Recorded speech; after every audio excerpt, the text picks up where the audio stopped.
Next up, we have, forgive me if I mispronounce, Manioc, written by Christine Sloan Stoddard, performed by Christine Sloan Stoddard, Valentín Sánchez-Stoddard, Mateo Vargas, and Disney Sebastien. Thank you. I'm Christine Sloan Stoddard. The play is Manioc, and it's based off of the myth of the Aztecs of El Salvador. That's about the origin of yuca, or cassava, as it's more commonly known in English. So I'll start off by reading the cast of characters. I have the Indian chief, who will be played by Mateo, and this is a brown man, age 45 or older. Girl, who will be played by Valentín, is a young brown woman, age 30 or under. White man, I will be playing white man, who will be white man, age 35 or older. And Mani will be played by Disney, and this is a newborn that can walk and talk, offstage voice only. The place is El Salvador, and the time is around the time of the indigenous and European contact, circa 1500 AD. So our setting is an Aztecan village, and at rise, we have the Indian chief stands high above his daughter, Girl, who is visibly pregnant. She cowers on the floor. How dare you disgrace me, running wild like mice. I haven't run anywhere. I am a parrot caged. What angst is this? I should be the one full of angst. With such a rebellious daughter, you have forsaken me. Father, no, I haven't. You have. Tell me his name. There is no man, Father. You lie, like a Spaniard. I speak the truth. I spend day after day rinsing beans and collecting firewood and... Speak not of your women's work. Tell me the name of the man you bewitched. This child came by no man. This child is mine alone, Father. Nonsense. I know the way of the world, not to mention the sun and the moon and the stars. A woman cannot come by a child all alone, my foolish daughter. But in this case, she has. I did. Do not play games when I know the rules so well. I can now cheat you. I will not cheat you, Father. I am an important man, my girl. You won't believe me no matter what I say, so what's the use? Do not raise your voice like some monkey howling in the jungle. I will howl, for I speak the truth. Quiet at once, lest the whole village hear you. Let them hear me. Death be upon you. Death? Why death? For all of the shame you have brought on our family. I am not ashamed. You should be ashamed. Nothing but lies fly out of your mouth, flying like macaws. Truths fly out of my mouth. Mighty truths, mighty macaws. Indian chief poises himself to strike Girl. She stands tall. Hit me then. Enter white man. Do not strike her. Who are you? A Spaniard who has heard every threat and false claim you've made against this girl. White man gets down on his knees as if in prayer. I humble myself before you. And how do you know these claims to be false? I've had a vision, and this vision showed me that she is innocent. So she has known no man. No man, no devil. He speaks the truth, Father, though I wish you had believed it when I said the same. Believe you? Yes, believe her. Well, for her sake, Spaniard, your timing is perfect. I had set my mind on killing her. Instead, I shall let her live. Lights dim, lights go up. Girl is cradling a lily-white baby, Mani. Since the baby's voice is played offstage, Mani may be a doll, projection, or other form or imagining. Mani, my light, my love, you must stop wandering through the village. A baby like you shouldn't be walking. You're already so unnaturally white, you little lily. What a fright you give the other villagers. They cannot tell you from goddess or ghost. Let them wonder, mother. Why must I be one or another? Let me be both goddess and ghost. Say more. I am more. I am not one or the other, I am both. You say so with such a sorrowful smile. Because the villagers will not have me as both. They will only have me as one or another. Always a choice. Always this hand or that hand. Why not two helping heapfuls? Your gardens do not flourish as yours do. They cannot imagine such a harvest. I am impatient for life beyond. Beyond what? You have only begun to live here, outside of my womb in this village. I long for the jungle. What is in the jungle? Enter Indian chief. So the rumors are true. Your little white one speaks. Had you not heard her, father? Had you not heard her before, father? She's nearly a year old now, and you have not noticed?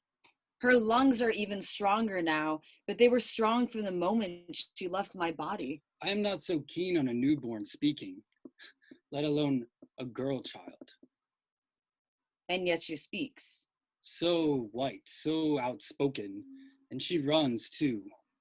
She tears through the village like a kinkajou in the dead of night. All the villagers seem full of stories. So many have come to visit her. The little white one is a sight to behold, but a curse. A curse, she is my blessing. I did not spare your life for you to insult me. You should be proud to have a grandchild who's so revered. She brings only questions. No pride, no joy. It's as if the stars spat her out on this earth and left us to clean up the spittle on our own. Spittle? She came from the stars. Surely my Mani is stardust. I know not what she is, only that she is not mine. No grandchild of mine would be so foreign. Grandfather, have you ever asked me what I am? What? Her tiny white baby mouth opens at me, and she begs me a question? Such insolence. I would have her killed if I believed she would not curse me, but I don't, so I won't. I can curse you just as well now that you're living. Shh, Mani. As I said, such insolence. Indian chief exits. I hate him, mother. He's just another reason I want to disappear into the jungle. There is another reason, my clever Mani. I know. In love? And who should be so lucky to have your heart in their hands, my daughter? The doe. Well, where have you seen her? Surely not in the village. I see her nibbling on the grass at the edge of the jungle sometimes. She finds all the tender shoots. Then she gets restless and goes deep into the greenery. So deep that the shadows of the plants become darker and darker. And she becomes smaller and smaller until she vanishes in the plants and all their blackness. No man, or better yet, boy, catches your eye? I am, as I told you, mother, in love with the doe. That doe, has she seen you watch her? No, never. Or perhaps more honestly, I do not know. I am too caught up in watching her. I would say that you are not of this world, Mani. But if that is so, I am not of this world either, for I too once loved a doe. Really? Really. They told me to love a man, but I have never loved any man, let alone any man they said I ought to love. Who did they say you ought to love? Does it matter? I could never love a man, only a doe. Me too, mother. Me too. The rest of the village could never understand. Surely they could understand, but that's only if they wanted to understand. They will never want that, not in this epoch. Maybe many, many generations from now, but not now. You must love your doe from afar, Mani. Love your doe from afar, just as I did. A long silence falls between girl and Mani. Mani, did you hear me? Pauses. Mani? Mani? Screams. My precious Mani! Girl shakes Mani, who is limp and lifeless. Enter Indian chief. What is that blood-curdling scream? Mani is dead! Bury her at once, lest her wickedness seep into the rest of the village. And do not trust that lily-white girl child, even in death. Indian chief exits. Girl sobs and sobs before getting down on her knees to dig a grave for Mani with her hands.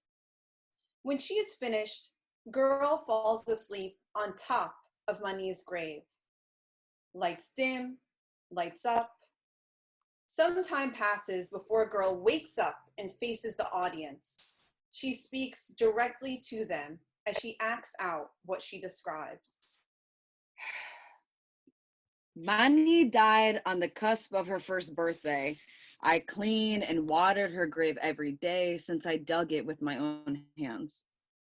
Girl buries her face in her hands and emerges, gasping for breath, as if she had been buried alive.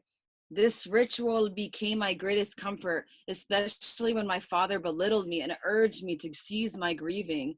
He wanted me to marry a man in the village, just as he had before Mani was born, and I could not tell him that I loved a doe, but I could tell him that my heart was too heavy.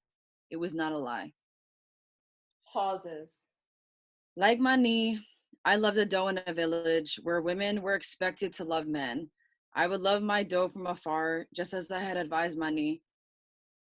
My unrequited love became a new spell of suffering, a spell broken only by a splendid sight one early fall morning.